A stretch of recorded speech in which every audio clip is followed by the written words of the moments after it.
ಮಧುರಾಗ ಹೊರಸಿಗೋ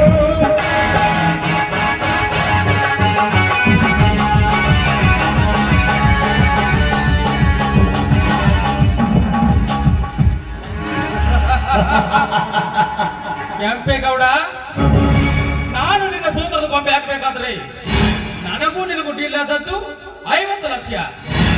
ನನ್ನ ಪ್ರೇಯಸಿಯಾದ ನಿನ್ನ ಮಗಳಿಗೂ ನನಗೂ ಡೀಲ್ ಆದದ್ದು 20 ಲಕ್ಷ.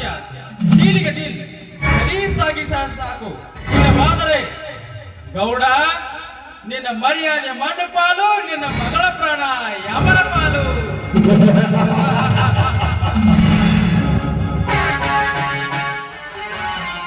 ಅಪ್ಪ, ನನಗಂತೂ ಎಷ್ಟೊಂದು ಸಂಪತ್ತು ದೊರೆತಿತ್ತು. ಜಗಲದ ಸಂಪತ್ತು ನನ್ನಂತ ದವೇಶವಾಯಿತು. ಕಾಸಿದ್ರ ಕೈಲಾಸ ದುಡ್ಡೇ ದೊಡ್ಡಪ್ಪ. ಜೈಲಿನಿಂದ ತಪ್ಪಿಸಿಕೊಂಡು ಬರುವಾಗ ದಾರಿಯಲ್ಲಿ ಎರಡಂತಸ್ತಿನ ಮಾಲಿ ಮೇರಿ ದುಡ್ಡು ದೋಚಿಕೊಂಡು ಬರಬೇಕಾದ್ರೆ ಸುಸ್ತಾಗಿ ಹೋಯಿತು.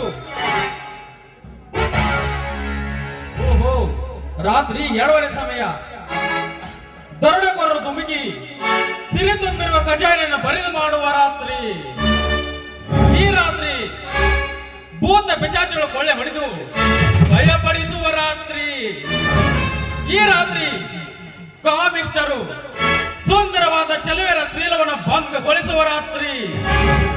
ಈ ರಾತ್ರಿ ದೇಶದ್ರೋಹಿಗಳಾದ ಕೊಲೆಗಾರರು ಕಣ್ಣು ತಪ್ಪಿಸುವುದು ಇದೇ ರಾತ್ರಿ.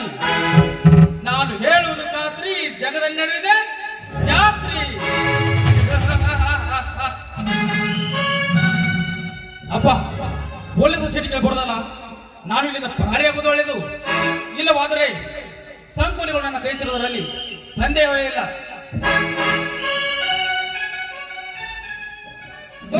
ಮನೆ ಹಾಳಾಗುವಾಗ ಇವನ್ ಎಷ್ಟು ಹಿಡ್ಬೇಕಂತ ಪ್ರಯತ್ನ ಪಟ್ರು ಕೈಯೇ ಸಿಗ್ತಿಲ್ಲ.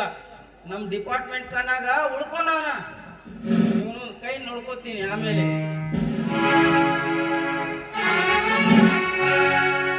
ಜೀವ